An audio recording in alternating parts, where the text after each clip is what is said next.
Today we will discuss about food crops. तो food crops के ऊपर आज हम स्टडी करने वाले हैं।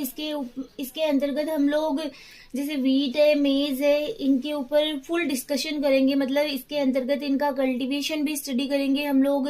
तो और इनकी शोइंग किस प्रकार से की जाती है, पूरा ऑल मैटर इनके अंतर्गत हम लोग स्टडी करेंगे। तो सबसे पहले हम लोग इंट्रोडक्शन नोट डाउन करते हैं फूड क्रॉप्स के रेफरेंस में। फूड प्लांट्स का इम्पोर्टेंट ग्रुप होता है।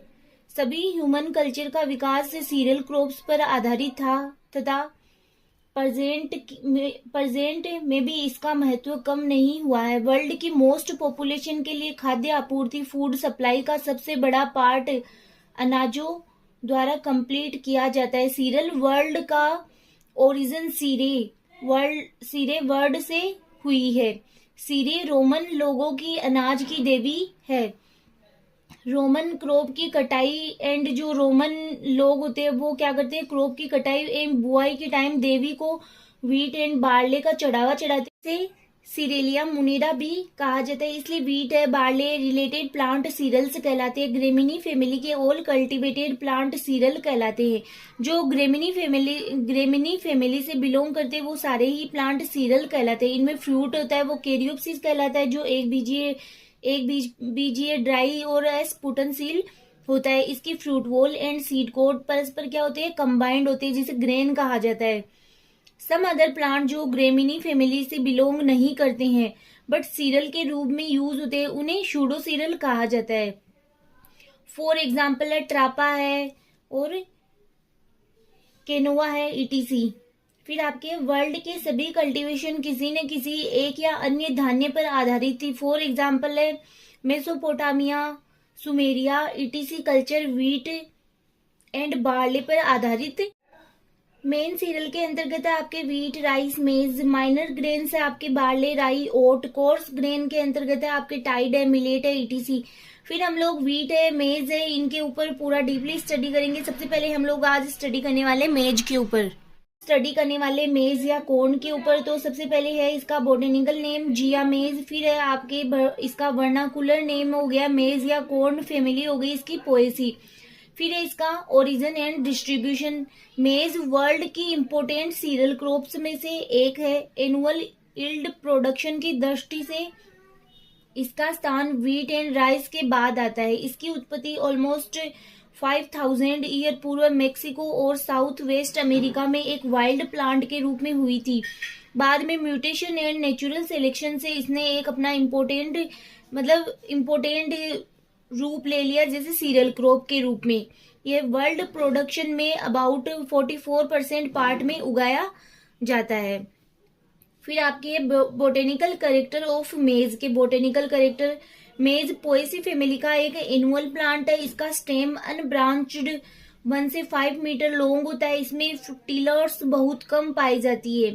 स्टेम की बेसल इंटरनोड से अनेक एडवेंटियस रूट भी निकलती है। इसके बेसल इंटरनोड्स मोटे व स्मॉल होते हैं। मेज का प्लांट मोनोसियस और डाइसियस होता है। Male inflorescence branched panicle. इसमें pairs of spikelets main rachis lateral branches पर 2 लाइंस में अरेंज होते हैं। यहाँ पे स्पाइकलेट्स का मीनिंग होता है जैसे प्रिंकल्स होते हैं, या फिर जो स्पाइकलेट मतलब वो कांटेदार संरचना, वो क्या होती है, जो स्पाइकलेट्स के जोड़े होते हैं वो मुख्य रेकिस के पार्श्व शाखाओं पर 2 लाइंस में अरेंज होते हैं। इसके फूड ग्रेन कैरियोप्सिस कहलाते हैं, जिनमें 2 टाइप के एंडोस्पर्म होते हैं। इनमें से एक येलो सॉलिड जिसमें कि हाई प्रोटीन होता है, and second soft and white colour का होता है जिसमें हाई स्टार्च होता है। हम लोग जैसे देखते हैं मेज का जो दाना होता है, उसके ग्रेन होता है, उसके अंतर्गत 2 पार्ट होते हैं। एक तो ऊपर वाला येलो कलर का पार्ट होता है, एक नीचे वाला थोड़ा सॉफ्ट होता है, व्हाइट कलर का पार्ट होता है। जो येलो सॉलिड पार्ट होता है उसके अंतर्गत हाई प्रोटीन होता है, और जो व्हाइट कलर का जो सॉफ्ट पार्ट होता है उसके अंतर्गत high starch.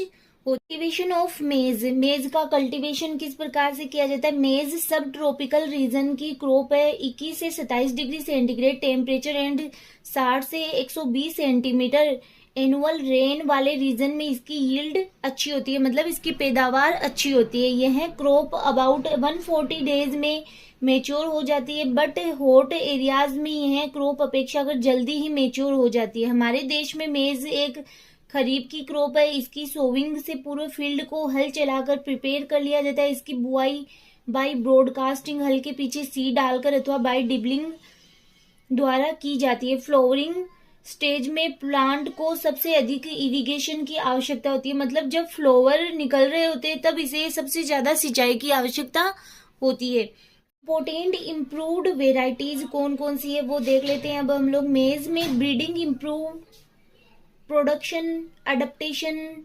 Lodging resistance. Lodging resistance का यहाँ पे मीनिंग होता है कि एक प्रकार का ऐसा प्रतिरोध, मतलब एक पौधे की प्रतिकूल परिस्थितियों में गिरने से बचने की क्षमता को कहा जाता है lodging resistance.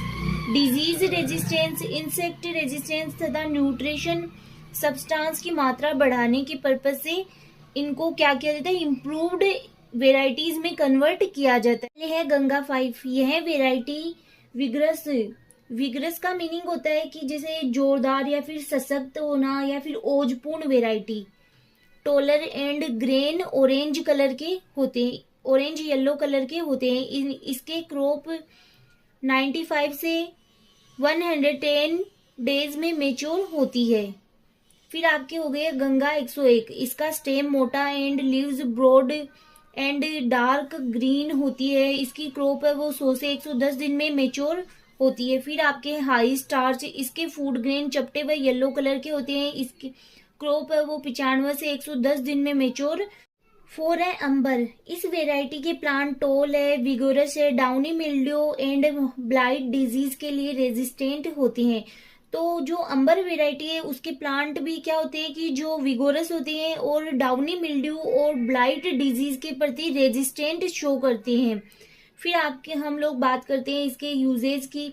Wheat and rice के समान मेज भी हमारे फूड का इम्पोर्टेंट ऑर्गन होता है। इसके ग्रेन्स में carbohydrates and fat and protein की प्रचुर मात्रा पाई जाती है। हमारे देश में नेट प्रोडक्शन का ऑलमोस्ट लगभग 85% पार्ट चपाती, पोरीज, पोरीज का मीनिंग होती है जैसे दलिया बनाना, दलिया के रूप में, एंड कॉर्न फ्लेक्स के रूप में यूज किया जाता है।